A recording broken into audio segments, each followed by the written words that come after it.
Welcome to Choice Classic Radio. Like us on Facebook, subscribe to us on YouTube, and help keep this show alive by donating at choiceclassicradio.com. For more of your favorite old-time radio shows, join us on our companion podcast, Choice Classic Radio Detectives, where we bring to you tales from the greatest detective shows the golden age of radio had to offer. And now, with 926 episodes from 1934 to 1955, we bring to you Lux Radio Theater.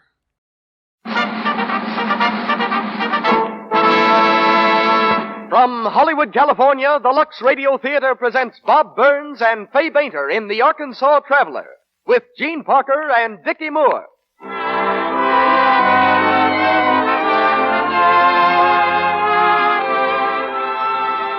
Lux presents Hollywood. It's the story of a wandering printer, the play we bring you tonight, of the small town into which he drifts, and the part he plays in its heartaches, its happiness, its romance. In it, you'll hear Bob Burns, Fay Bainter, Gene Parker, and Dickie Moore, with music under the direction of Louis Silvers, while our special guest is Hugh Park, editor of Bob Burns' own hometown newspaper, the Van Buren Press Argus. Before I introduce our producer, Mr. DeMille, let me tell you what Barbara Stanwyck, famous screen star, has to say about Lux toilet soap. She says, Lux toilet soap has an active lather that removes cosmetics thoroughly. I always use this easy care. It helps to keep skin soft and smooth, the way a woman's skin should be. Take this famous star's advice. Use gentle Lux toilet soap regularly. Lovely women everywhere do. And now, the producer of the Lux Radio Theater. Ladies and gentlemen, Mr. Cecil B. DeMille.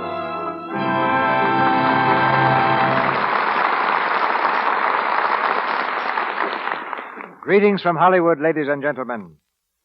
The two greatest authorities in the world on the subject of relativity are Albert Einstein and Bob Burns. Bob may know nothing about mathematics, but he certainly knows his relatives. From Grandpa Snazzy to Cousin Boo, those fascinating folks from the Ozarks, whose amazing adventures have made Mr. Burns America's favorite reporter. Mr. Einstein relaxes from relativity on the violin, and Bob seeks escape by bellowing through a cast-iron bugle, whose bray has caused lovelorn mules to kick up their heels from Van Buren to Vancouver. As in his current picture, Bob tonight plays the title role in The Arkansas Traveler. When the World War came along, Bob lent his services to the Marines, and his bazooka, on one occasion, to General Pershing. Then our footsore hero was in turn a longshoreman on the docks of New Orleans, a streetcar conductor and silver-polish salesman in Virginia, a waiter on a coastwise steamer, a cowhand on an Oklahoma range, an aspiring engineer in Salt Lake City, and a businessman in Little Rock. Now proudly exhibited by the moguls of movies and microphones, Bob Burns stars next for Paramount in I'm from Missouri, and for us tonight as Traveler. Playing the same roles that they filled with such distinction on the screen are Fay Bainter, Gene Parker, and Dickie Moore. Miss Bainter turns her superb abilities to the part of Mrs. Martha Allen. Gene Parker, her refreshing charm and beauty, to the girl called Judy. And Dickie Moore plays Benny. Now on to the Ozarks, as the Lux Radio Theater presents Bob Burns and Fay Bainter in The Arkansas Traveler, with Gene Parker and Dickie Moore.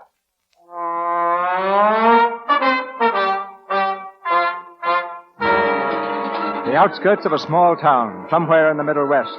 In the blue light of early morning, a freight train lumbers slowly toward the tiny station. In a boxcar, his head resting on a rolled-up coat, lies a hobo, a journeyman printer, known to his fellow knights of the road as the Arkansas Traveler. Along the top of the train comes a brakeman. Reaching the traveler's car, he swings down and calls through the open door. Hey, traveler. Come on, traveler. Wake up. Wake up. Oh, yeah. What? Come on. Wake up, traveler. You'll be sleeping past your destination. Oh, thanks, Freddie. You boys sure give lots of service on this road. You want me to signal Joe to bring her to a stop? No, just get him to slow down a bit. If any of my hobo friends ever saw me stepping off a standing freight, they'd think I'd gone soft. How's things in Arkansas? Oh, same as every place else. The rich is still in the gravy and the poor is still in the majority. Yes, sir. Well, so long, traveler. So long, Freddie. Say, Freddie, where's the office of that Daily Record in this town? 2 blocks up the main street. That ain't no newspaper for a good printer like you. Want to ride on a spell further? No, thanks. Got a little business to do here. Well, I'll see you soon. So long, traveler. Good luck.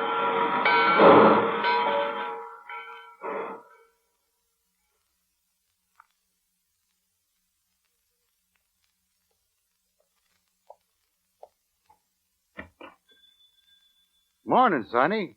Morning. What are you doing there, Sonny? What do you think I'm doing? I'm setting type. Looks to me more like you're upsetting it. Don't disturb me, please. We gotta get out our paper. Upside down? It is not upside down. Listen.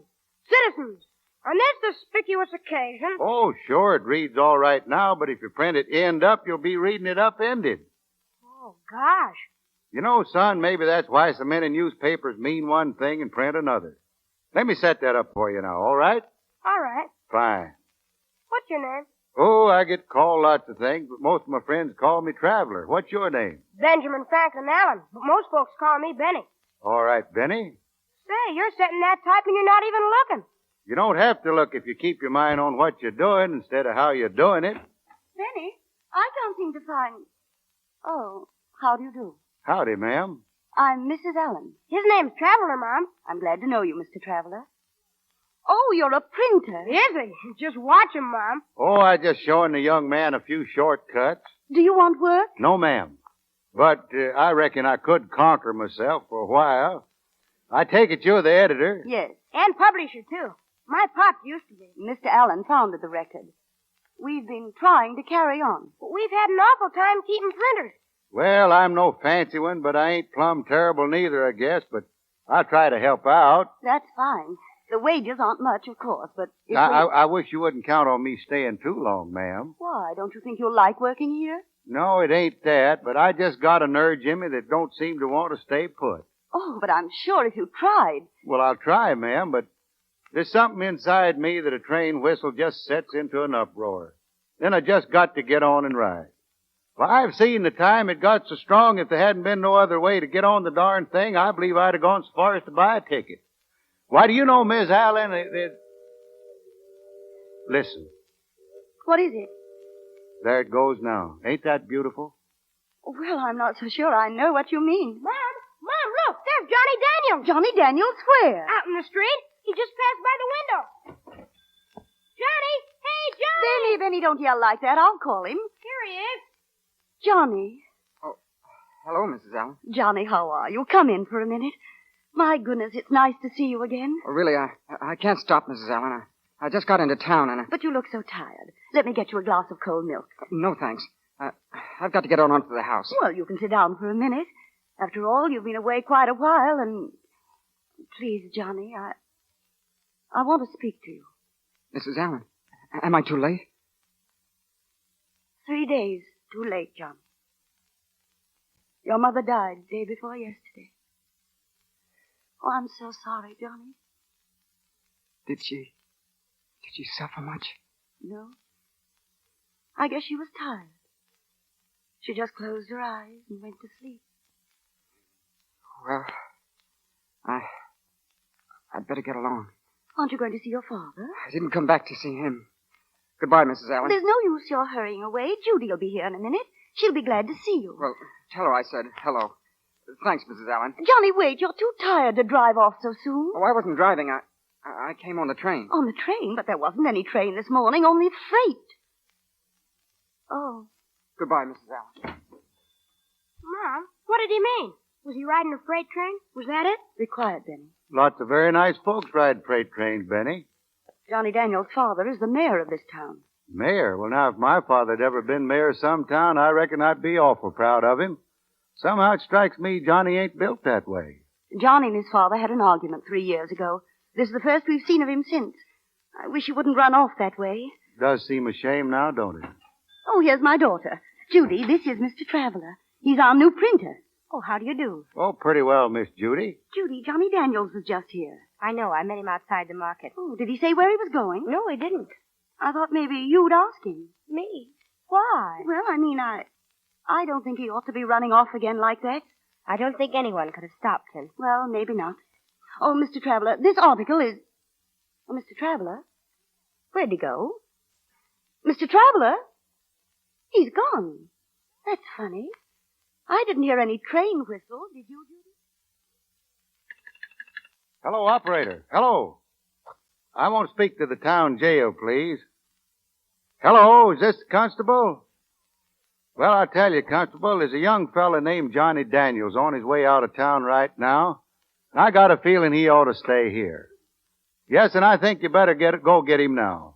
Why? Well, because he stole my watch, that's why. Thank you, constable. I'll be down to see you a little later.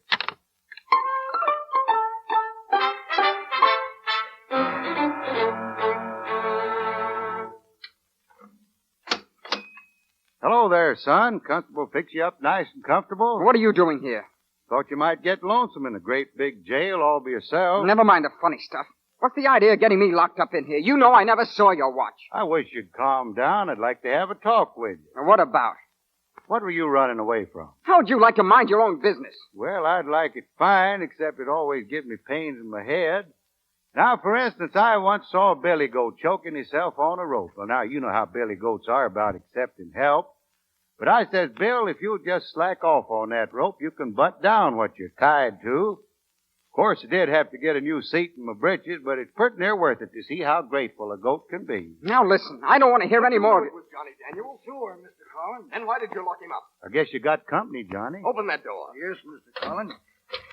Hello, Johnny. I heard you were in trouble, and I hurried right over. Oh, that's nice of you, Mr. Collins. It's been a long time since we've seen you, Johnny. That's right. I see you're still running things in this town. Well, at least enough to take care of this little situation.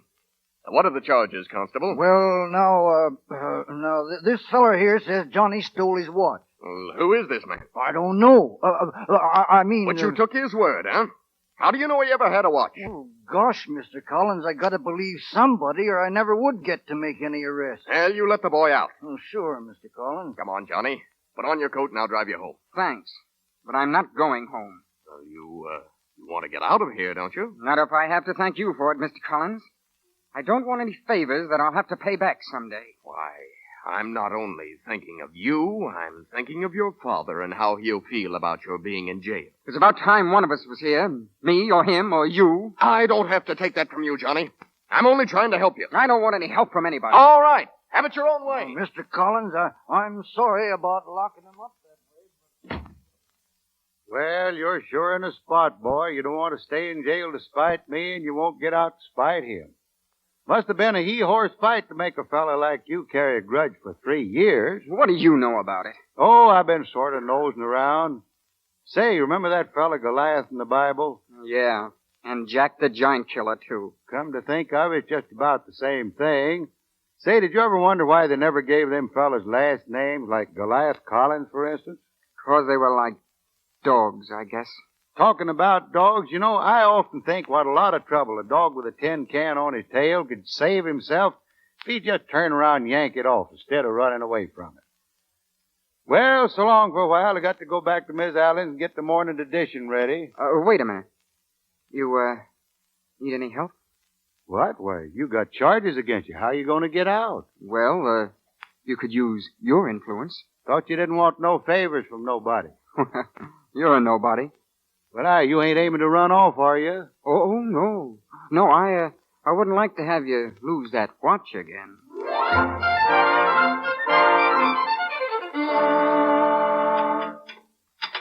I wouldn't fool around with that linotype machine, Johnny. It takes an expert mechanic to fix that thing. I'll have one here this afternoon. Don't you worry about Johnny, Mr. Traveler. He can fix anything. Sure. Once he took my dad's watch apart in the bed and put it together blindfolded. Yeah, well, maybe you can fix my watch sometime. Yeah. Say, tell Miss Allen what you tell me about that foot press. Oh, I said it should have been hooked up with a motor in the first place. Well, there's one upstairs on the washing machine. Oh, the washing machine? Okay, thanks. Wait, Johnny, Judy's using it now.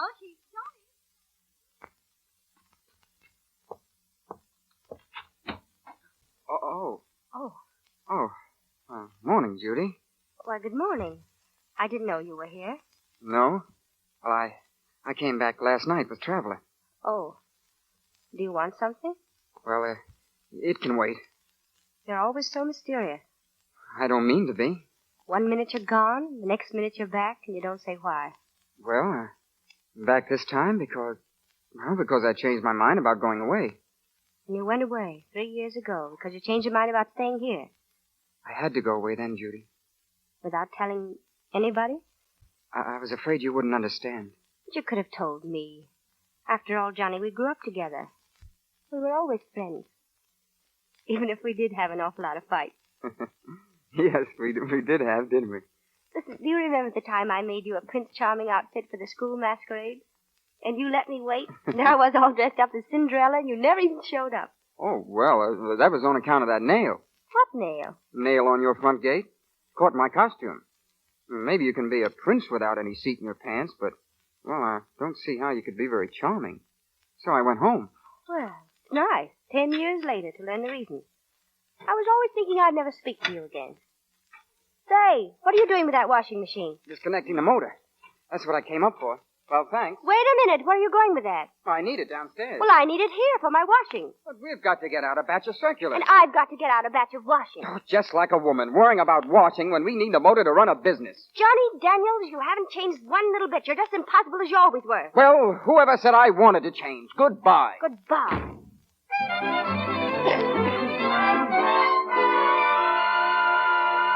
But, Mr. Dean, you've always run an ad in our paper. Hello? Hello, Mr. Dean. Yes, I'm still here. But, Mr. Dean, you can't withdraw your ad now. The cuts have already been made and... Oh, very well. Another cancellation, Miss Allen? Yes, I don't understand it. That's the 7th cancellation we've had today. You'll have to knock down that setup again, Mr. Traveler. Yes, ma'am. Seems like business in this town has turned awful sick all of a sudden. What's doing it? They can't all have gone crazy. Come in, Matt. Good morning, Mrs. Allen. Oh, good morning, Mr. Collins. Matt gave me a lift in his new car, Mother. That's how I'm back so soon. Sit down, Matt. Thanks. Judy, did you see Johnny? No, why? All of our advertisements have been canceled. Canceled? Why, they can't do that. Why, I never heard of such a thing. That's funny. What's that? I mean, it's funny you didn't hear about it, Mr. Collins, being sort of partners with most of them. That is, I've seen your name on most of the stores around town. Oh, this is our new printer, Mr. Traveler. Traveler. I've seen you someplace. I don't know where, unless it was in jail. Maybe it was. Martha, I'm terribly sorry about this. I'll take a couple of pages if it'll help. Matt promised me an ad from the Citizens Committee, Mother. That's nice of you, Matt. Sure is. Only one ad don't make a newspaper. Martha, I'd like to talk to you seriously. What about? Oh, of course, Matt. Would you rather go upstairs? Thanks. Too bad you didn't meet Johnny, Miss Judy. Hey, where was he supposed to meet me? Down the street, but maybe he couldn't see you in that big car with Matt Collins. Just what do you mean? Oh, nothing. Funny Matt Collins wanting to speak to your mother. You simply can't go on bucking this thing by yourself. I'd have been all right if this slump If had... it wasn't the slump, it'd be something else. You're not a businesswoman, Martha. But this isn't only a business to me. It's more than that, Matt. I understand how you feel. Martha, I want to help you. If I take the record off your hands, you'll have a little money, cash, instead of a lot of worry and bills. I'm sorry to be sentimental about it, but I just can't sell Ben's paper. But if it fails, then what? If I take it, I'll keep it going. Isn't that a better tribute to Ben's memory? I never thought of that. I suppose you're right. Excuse me, Miss Allen. I know you're awfully busy. I'll be down in a little while. I just want to ask a question about our ad. It'll have to... Did you say our ad? Well, just 'cause everybody else can't afford to take out an ad, no reason why we can't. Don't cost nothing. Oh. Well, I'll talk it over with you later. But I just wanted your okay on the idea of reprinting the front page of the very first issue of the record. With Mr. Allen's picture as a banner like this. Look, we've been here 20 years, and we'll still be here the next time you want to buy a paper. I'm awfully sorry to trouble you, but I sure wish you'd think about it. Well, Martha? Martha? What? Oh. The longer we wait, the harder it's going to be. Let's settle the whole thing now. It is settled, Ned. I'm going to hang on to the record. But how? I don't know. But we'll keep going. Somehow.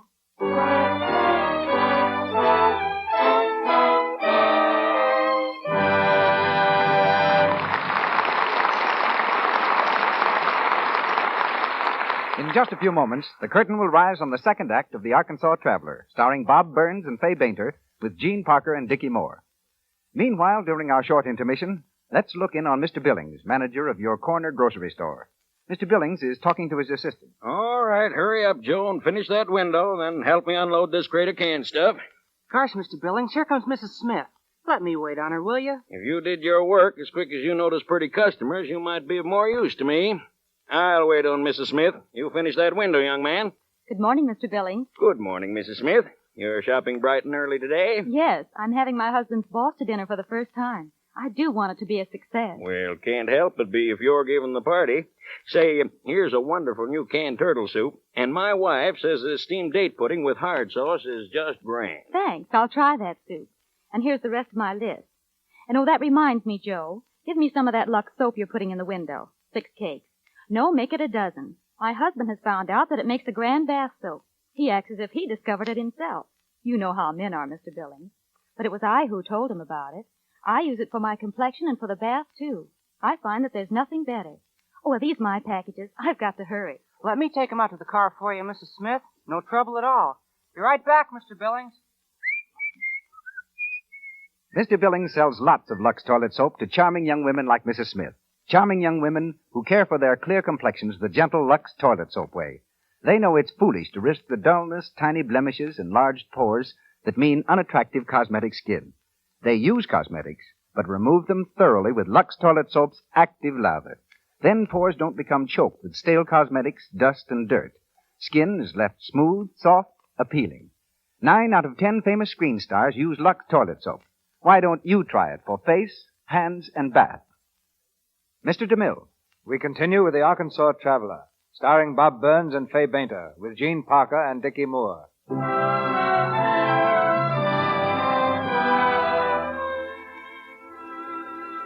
Several days have passed, and the name Martha Allen still stands on the masthead of the Daily Record. The traveler, who in his own quiet way is responsible for her decision, is trying desperately to make the newspaper pay. Now in the tiny office, he reads a galley proof of the next day's leading advertisement. Look here, Johnny, this is the Citizens Committee ad. Very nice and poetical, too. Now, just listen to this. What changes a town to a city? Improvements, a dam, a lake, fertile farmlands. Citizens, beneficent nature has given us the natural resources to turn our town into a city. Picture a lake where now there's nothing but an arid canyon. Picture estates and home sites dotting its wooded shores. All this will be made possible by the erection of Bear Trap Dam. That's Matt Collins' ad. Reads so smooth, I declare you could almost believe it is true. Not if you know the facts. Well, ain't some of it true, Johnny? None of it's true. Not a single word. He talks about fertile lands and what the dam will do for the farmers. Well, it won't do a thing. Matt Collins wants to build a power plant, that's all. And he could build a power plant if he had one little thing, a dam. So if the government puts up half and the taxpayers put up the other half and they build the dam where he wants it... Say, what are you doing at that linotype machine? You haven't heard a word I said. You want to see how your argument looks in print? Read that. Who will benefit? The Record wants to know. Hey, you mean you're going to print what I just said? Sure, why not? As long as Martha Allen owns this sheet, the citizens are going to know the truth.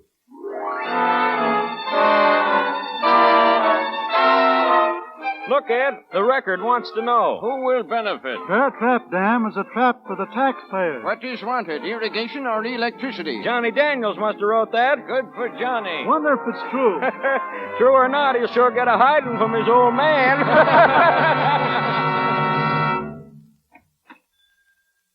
Hello, John. Oh. Hello, Father. I didn't expect you'd come down here to see me. Or maybe I did after you read that article on Bear Trap Dam. Now, Johnny. I didn't come down here with any chip on my shoulder. I've been thinking things over, and Well, John, I feel we both were a little hasty a few years ago. I'd rather not go back over all that. I'm willing to make allowances for the fact that you were very young. But not too young to discover that my father was taking crooked orders from a crooked man. I don't think you understand politics, John. I understand that kind. Oh, why not? Let's go home. We can talk things over privately there. No, thanks. I'd rather stay here. I'm beginning to like newspaper work. And I'm going to fight. Against Matt Collins and against you. I guess there's still no use in trying to talk sense to you, John. But you won't get far around here with that attitude. Good night. Hey, Johnny! Johnny! Supper's ready! Okay, Benny. I'll be right there. Come on, Judy. Hurry up. Men want their supper when they've been working hard all day. Ain't that right, Trevor? Of course, women don't do any work. Well, there's some do. And some who just ride around in big automobiles and talk. Now, Benny, Judy was getting ideas for the paper. From Matt Collins? Fine ideas he's got about our paper. What do you want to buy it for, anyway? Only because he wants to help us. Matt doesn't need the record half as much as we need him. Ah, pussy willows. Matt Collins is really interested in this dam, ain't he? And you see, Benny, Mr. Collins would like to have a newspaper so he could educate the townspeople about it. Listen, if Matt Collins wanted a newspaper for any reason, he's got money enough to start one of his own. Now, that's what worries me. You see, I've been figuring You spend your time figuring out your own business instead of butting into other people's affairs. Judy, please. I don't care, Mother. It's about time someone told him off. Ever since he's been here, he's been poking around in our affairs. Nobody asked you for your opinion, Mr. Traveler. You came here to work for us as a printer. That's all you're supposed to do. If you don't like it, why don't you get out? There are plenty of freight trains running out of here every day. Judy! Hey, Mr. Traveler, I'm very sorry. Gee, she didn't mean it, Traveler. Well, will anyone have dessert? No, thanks. I guess I just had mine.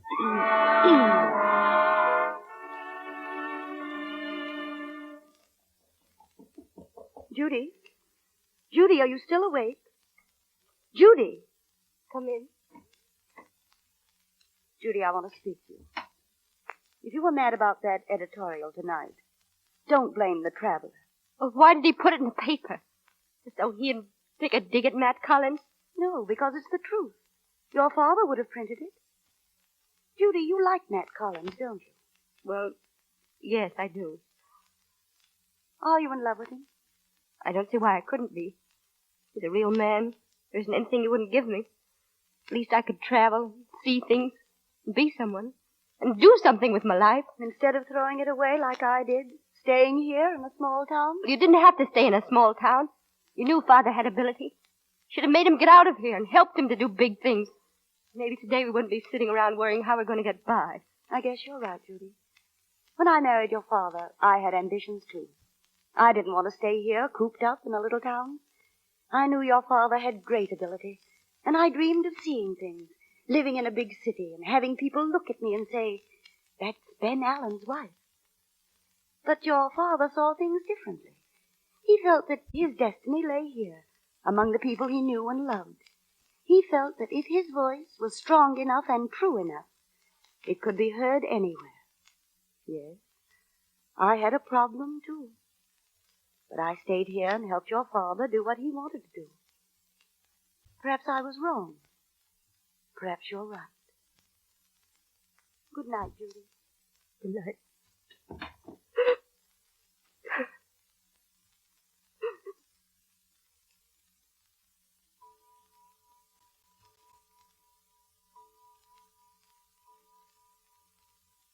Mr. Traveler.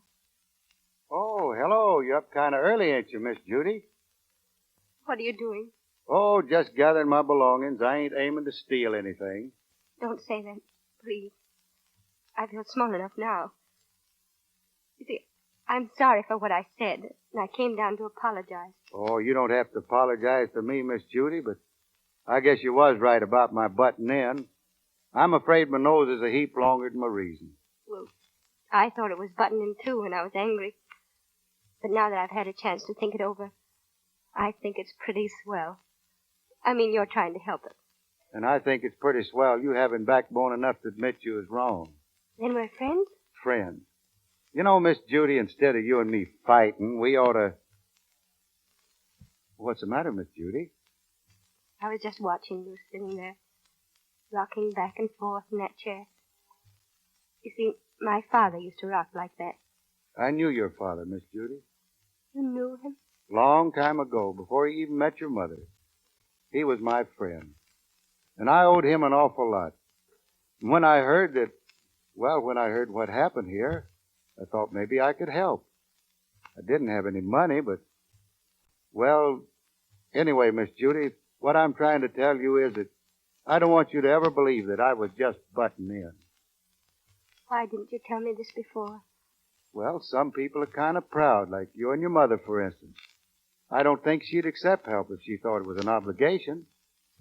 So let's just you and me keep it our secret. Honest, Injun. Honest, Injun.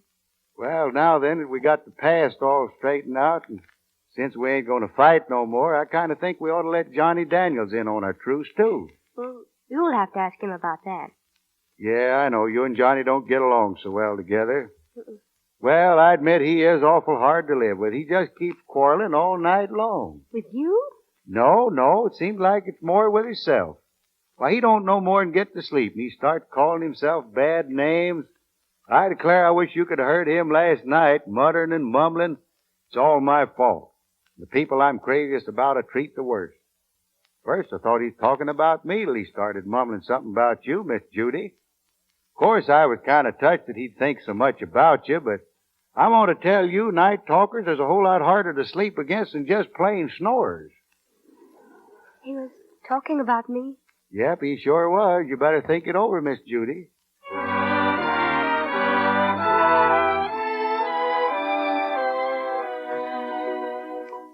Gee, Traveler, where'd you find this thing? Oh, in your daddy's desk. What is it, Johnny? Oh, that's easy enough. It's a complete blueprint plan for a radio station. A radio station? Gee, what's that thing there? Well, that's the beam tetrode crystal oscillator. Keeps the station in its channel.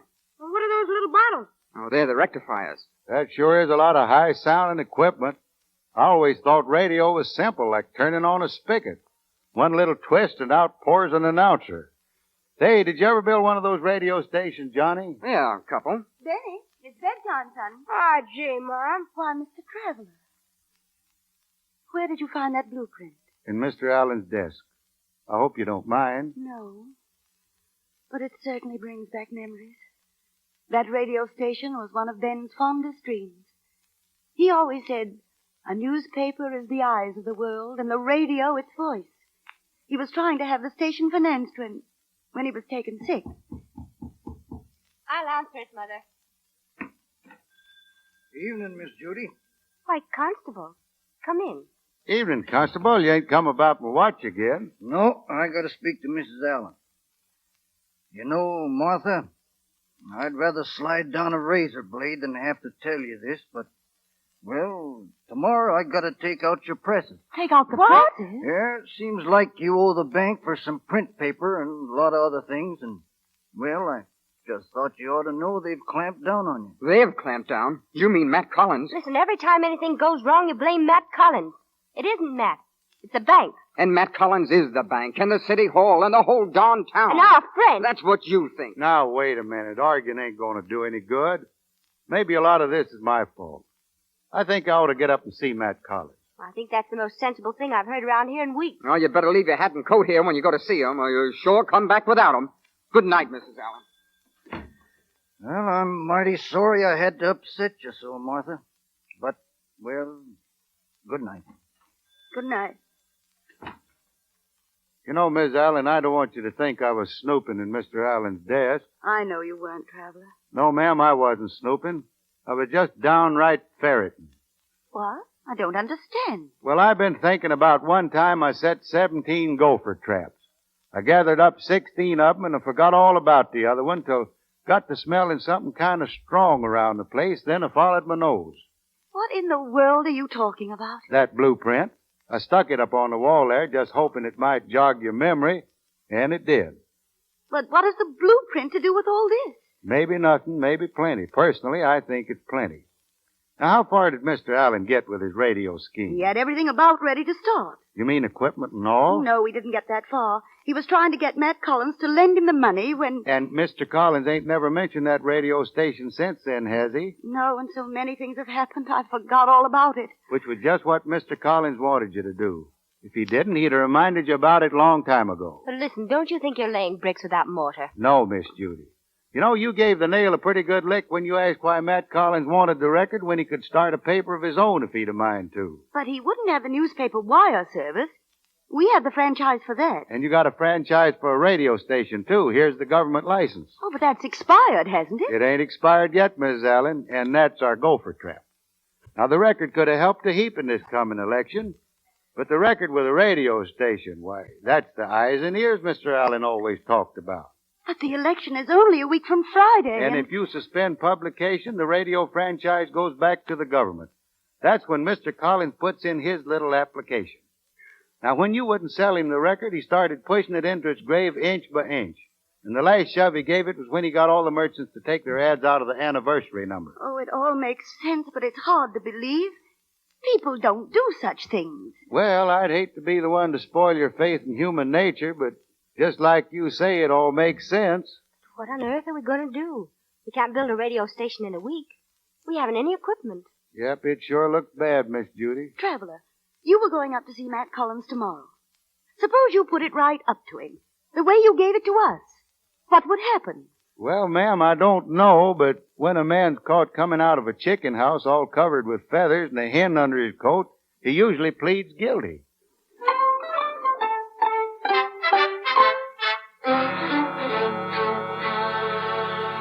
You're a pretty shrewd fella, Mr. Traveler. I'll admit I wanted that franchise. But knowing my plans doesn't make your position any better, does it? No, it don't. Well, Mr. Collins, I guess I'll say goodbye. I reckon it won't be troubling you no longer. You mean you're leaving the record? That's right, Mr. Collins. Even a rat got sense enough to leave a sinking ship. And these days, a fellow like me's got to look out for himself. You're planning to leave town. Well, not exactly, but I've been thinking I might leave if I could go in business for myself. Not around here. Well, no. You see, when I was coming through, I stopped off in the town where they got a cotton gin, and knowing a little about it, I thought I'd like to go in the cotton gin business. Where is this place? Oh, about 200 miles down the road, but what I had in mind, Mr. Collins, was if I could get a motor and a small generator or something like that, and, well, I know you got a lot of machinery laying around you ain't using, and I thought maybe you could stake me. Yes, and, what do I get out of all this? Well, first, you get rid of me. I got what I guess you'd call a nuisance value. Well, I'll admit things might have been smoother for some people if you hadn't stopped off here. And they'll be a heap smoother if I move along. All right, Traveler. We've made a deal. I'll see that you get that motor and generator. You know, sometimes I envy you your long trips. Thank you, Mr. Collins. And, Mr. Collins, I wish you'd sort of say goodbye to the Allens for me. I just haven't got the gumption to do it myself. Sure, I'll be glad to. I'll take care of everything. Goodbye and good luck. So long, Mr. Collins, and good luck to you, too.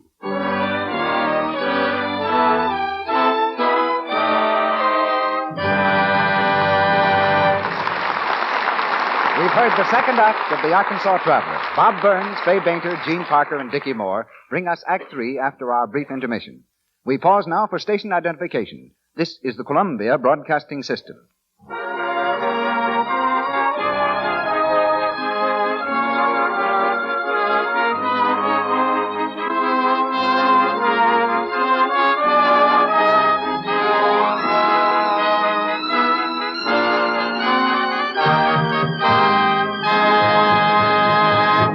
Before Mr. DeMille introduces our guest of the evening, may I say just one word about our product. Every day, more and more women are discovering that it pays to follow Hollywood's tip, pays to use Lux toilet soap regularly. 9 out of 10 screen stars use Lux toilet soap because it has active lather. If you haven't tried Lux toilet soap, won't you do so tomorrow? Mr. DeMille. Since colonial times, the voice of America has been the rhythmic clatter of her printing presses. And nowhere has that voice rung clearer in the cause of truth and justice than in our small towns. So we thought it particularly fitting that tonight's guest should come from Van Buren, Arkansas, the hometown that gave us Bob Burns. Bob has brought Van Buren into national limelight with his humor. But Van Buren has a serious side, too. And best qualified to represent it is Mr. Hugh Park, editor and publisher of the Van Buren Press Argus, who speaks to us now from Arkansas. Hugh Park. First off, Mr. DeMille, I'd like to tell you something about Van Buren. We're a pretty old town, more than 100 years old, I guess, and we took our name from the 8th President of the United States, who also happened to come from a small town. There are 5,182 people in Van Buren. Some of us have got a bit of money, and some of us could stand a bit more. Most of us, though, managed to get by all right. Up the road toward our suburb, Logtown, is the office of the Press Argus where I work and my friend Slow. Now, when you think of all the newspapers there are in the country, the Van Buren Press Argus doesn't amount to a hill of beans. But we try to do what every newspaper, big or small, should do.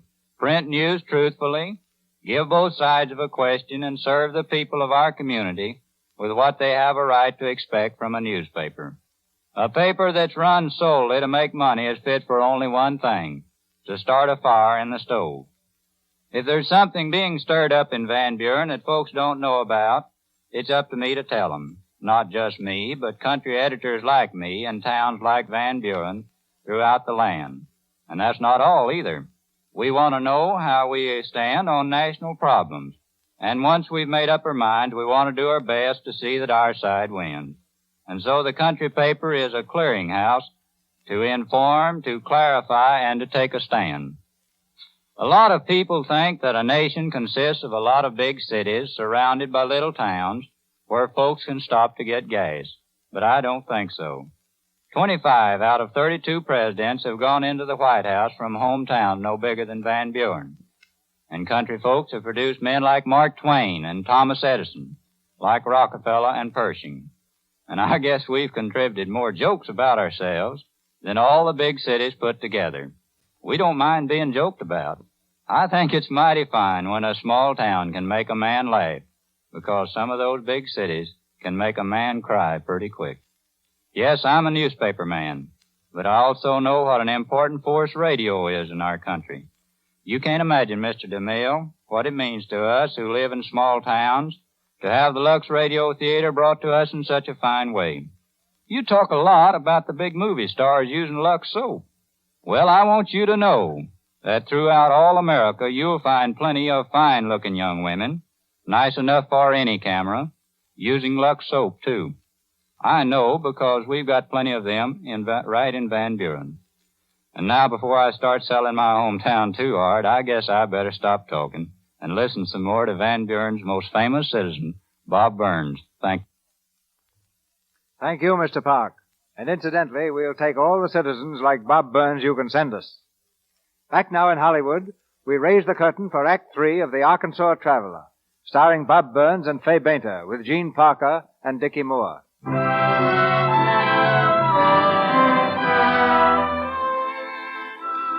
Almost a week has passed since the traveler disappeared so mysteriously.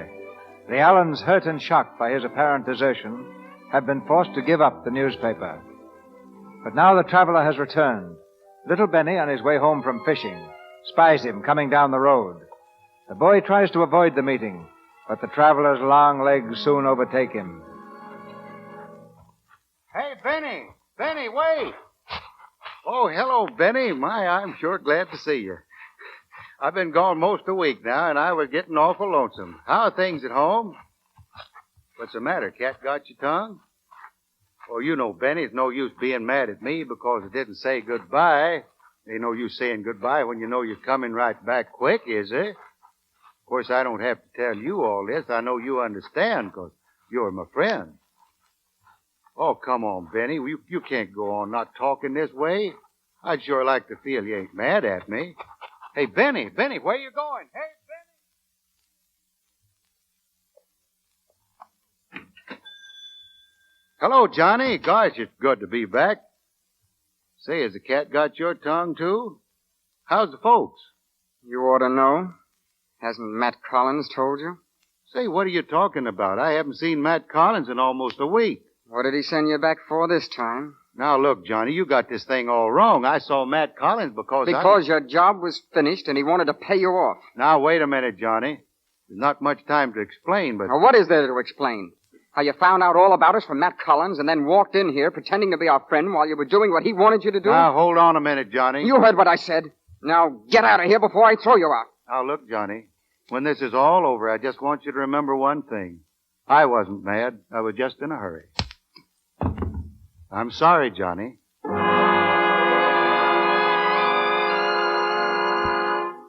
So you see, Johnny, I just had to do it. Oh, you shouldn't have hit me with your fist. You should have used a brick. Oh, I think all of us deserve... We deserve a good kick in the pants.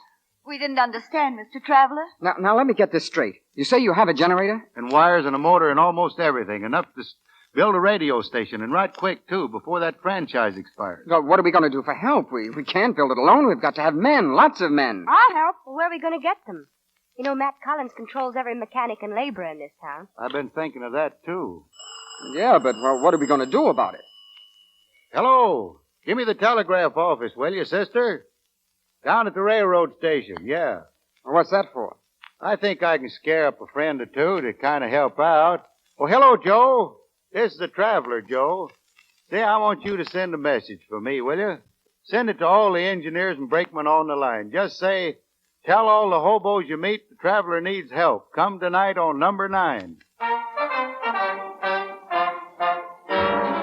Traveler needs help. Tell all the Bows. Traveler needs help. We're on our way, Bows. Gonna build a station. A railroad station? No, a radio station. Tell all the Bows. Get 'em all. Get 'em all. Every hobo on the line. The Traveler needs us, boys. Come on. He needs help. Come on.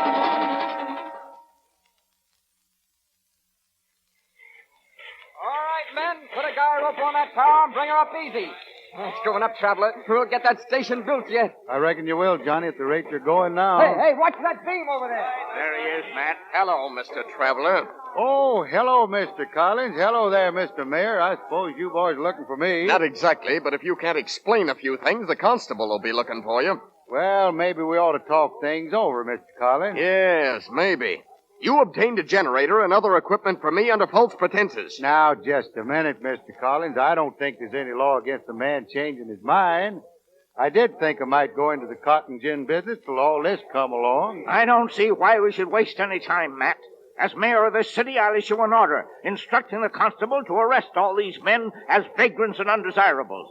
You can't run in a filthy lot of tramps and moochers on this town. Now, wait a minute. Just because a fella can't get a job, no reason call him all the names you're using. There's a lot of people these days, Mr. Mayor, who just aching to work. And they travel far and wide to find it. You can't condemn a man because luck and circumstances are against him. Most of those boys out there are pretty good fellas, Mr. Mayor. But I'd hate to think of them chasing after you if they knew what you'd call them. So if you'd like to stand up right now and make a speech, well, go ahead. But if you don't, then suppose you just get back and give the boys a little elbow room. We got to have this station ready bright and early in the morning. No speech? Well, so long, Mr. Collins.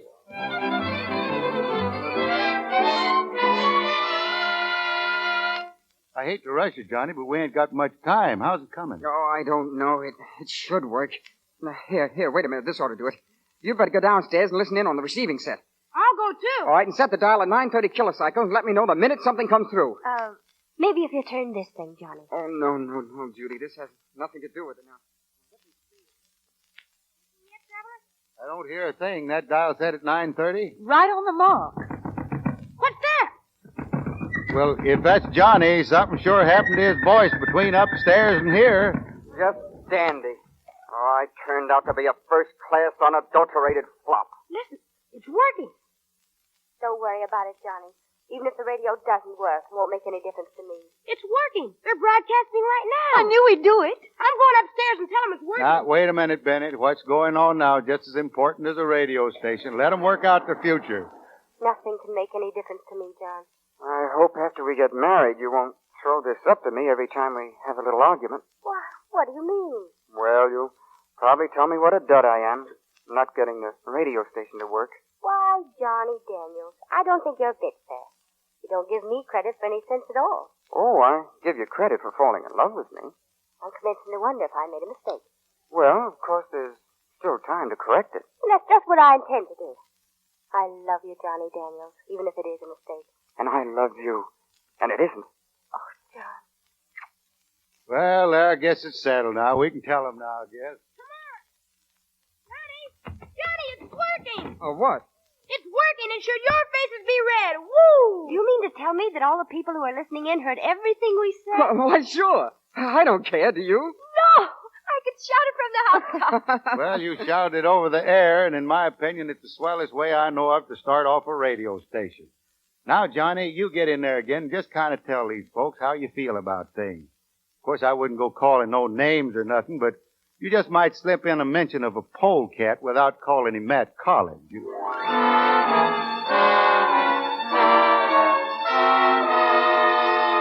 And that's what the Bear Trap Dam Bond issue is about, ladies and gentlemen. A vote for my father is a vote for Matt Collins' scheme to develop his personal property with your money, manufacture electricity, and then sell it back to you. In other words, to get you coming or going. But you don't have to be told how to think and vote. Just think right and vote right. Oh, Johnny, that was swell. We're still on the air. Folks, after Johnny's speech, there ain't much left to say except he forgot a very important point. Homer Daniels is the only one running for mayor. If you don't vote for him, you'll be without a mayor, and if you do vote for him, you'll still be without one. Of course, that won't be so good. Personally, I think you ought to have somebody you've known a long time. Somebody you can trust and who'll be for you instead of for Matt Collins. So what's the matter with electing Johnny? Oh, no, listen. He's honest and he loves this town, and as you heard over the radio, he's going to get married and settle down and, I suppose, raise things like you folks do. And so how about scratching out the name of Homer and writing in the name Johnny? Just put a cross in the usual place. You'll be getting yourself a Daniels, but a whole lot better one than you ever had before. Johnny Daniels. That's my vote. Fine boy. Elect Johnny Daniels. Daniels for mayor. But don't forget, Johnny.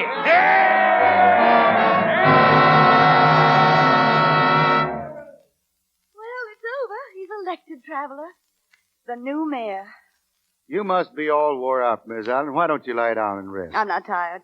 I just want to relax for a moment. Then I guess you'd rather be alone. Please don't go. I've got a lot of things to say to you, Traveler. Well, if you want to thank me, Miss Allen, you don't have to do that. I know how you feel. I'm afraid you don't. I don't believe you realize what you've done for us. You'll never know what you've done for me. Oh, well, now, Miss Allen, Sometimes I wonder what might have happened if you hadn't come along. I was foolish enough to believe I could carry on alone. But running a newspaper is a man-sized job, and trying to make a home for the children is just about all I can do. Well, you won't have to worry about Judy, Miss Allen. Johnny's a fine boy. Yes, I know that, Traveler. But Benny's at the age when he needs a man's guidance, and you can give him that. He adores you. You've been like a father to him, and to Judy. It's been more like a family with you here, and... Well, I'd like you to stay on, Traveler. Well, Miss Allen, that's awful nice of you to say all those things, but... But what? Well, can I give you the answer in the morning? Yes, Traveler, if you're here in the morning. Well, I'm awfully sorry, Miss Allen. Good night, ma'am. Goodbye, Traveler. Mom! Hey, Mom! Johnny's making another speech. Hey, where's the Traveler? He's gone, Benny. Gone? You mean gone for good? Yes, for good. Oh, gee. No. Traveler! Traveler! Traveler! Wait for me! Gosh, Traveler, you can't leave this way. What are we going to do without you? What's the matter? Cat got your tongue? Oh, I don't want you to go, Traveler.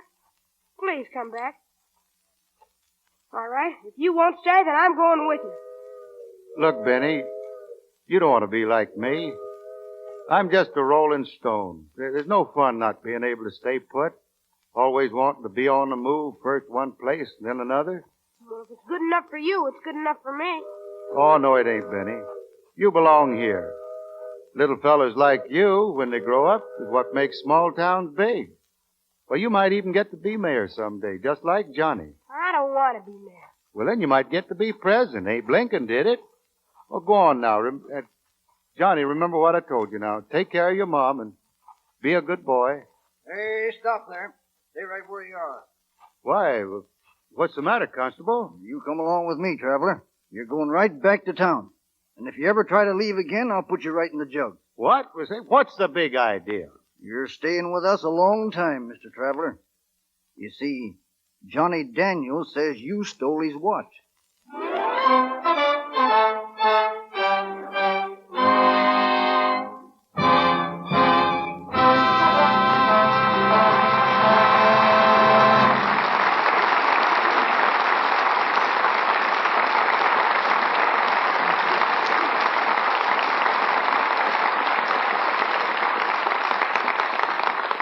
It's time now for the Arkansas Traveler to travel once again. This time back to our microphone. And with him, Fay Bainter, Gene Parker, and, Bob,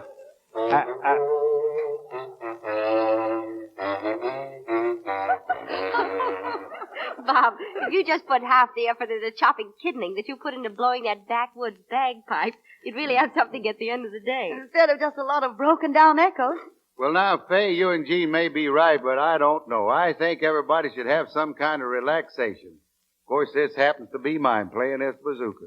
You know, some folks like to collect matchboxes or mount butterflies. And there's one actress I know who gets her relaxation from farming. She's right here in Hollywood, but her farm's 3,000 miles away in New York State. Now, if that ain't silly. All right, Bob, all right. So I'm guilty. I'll admit there's not much sense farming by remote control. But it's rather a comforting thought, my good man, to know the farm's there waiting for me should I ever have the chance to get away and relax. Well, when it comes to relaxation, this hard-working actress, in case anyone's interested, is practical. Believe it or not, I get a lot of comfort just from bathing. I don't mean the swimming pools of the Pacific Ocean. I mean the good old-fashioned bathtub. Incidentally, Mr. DeMille, you'll be glad to know that I like Lux soap just as much for bathing as I do for my complexion. Well, Jean, you are certainly practical. And I must admit, I agree with you. Your double tribute, ladies, is doubly appreciated.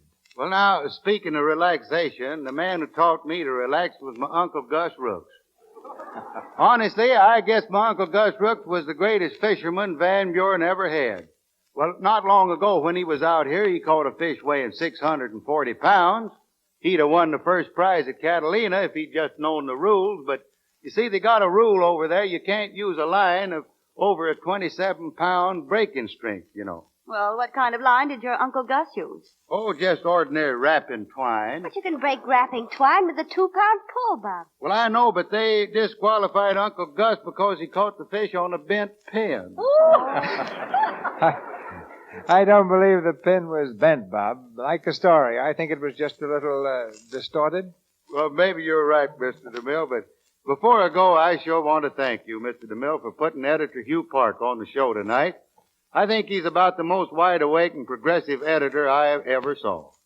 Why, he gave me my first job down there. I used to be office boy for him. I remember one time a man come there looking for a job, and I went to the door, and the man said he hadn't had anything to eat in 6 days. And I went and told Hugh Park. I says, the man out there says he hasn't had anything to eat in 6 days. Hugh Park says, well, bring him in here right away. If we can find out how he does it, we can run this paper another week. Oh, all right, Mr. DeMille. Good night, and thank you. Thank you. Hey, wait for me, girl. Good night, Miss Bainter. Jane. So long, traveler. Don't miss the exciting news about next week's program that Mr. DeMille reveals in just a moment. The part of Johnny Daniels was played by James Eagles. Bob Burns appeared through courtesy of the Kraft Phoenix Cheese Company. Fay Bainter stars soon in the Columbia film Old Lady Leonard and Her Machine Guns, and in the Warner picture Yes, My Darling Daughter. Gene Parker's new Columbia film is Romance of the Redwoods. Louis Silvers appeared through courtesy of 20th Century Fox Studio, where he directed music for the picture Jesse James. Now, your producer. Few plays in the history of the American theater have contributed so much to entertainment on both stage and screen as the melodramatic classic that awaits you next Monday night. It's The Count of Monte Cristo, the amazing story of Edmond Dantes, who, arrested on the day of his engagement, escaped from prison years later and dedicates his life to righting the wrongs that were done him. Filling the powerful role of Dantes, you'll hear one of the screen's most versatile and popular performers, Robert Montgomery. Co-starred that splendid artist, Miss Josephine Hutchinson, and with them, Louis Stone, Lloyd Nolan, Paul Lucas, and Joseph Schildkraut.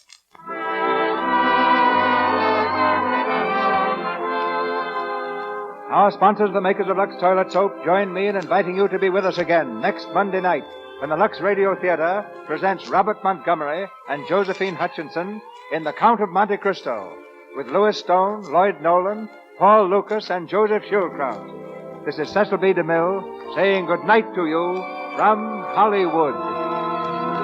Also heard in the Arkansas Traveler were Frank Nelson as Matt, Eddie Waller as Constable, Earl Ross as Trainman, and Harry Humphrey as Homer Daniels. Your announcer has been Melville Ruick. This is the Columbia Broadcasting System.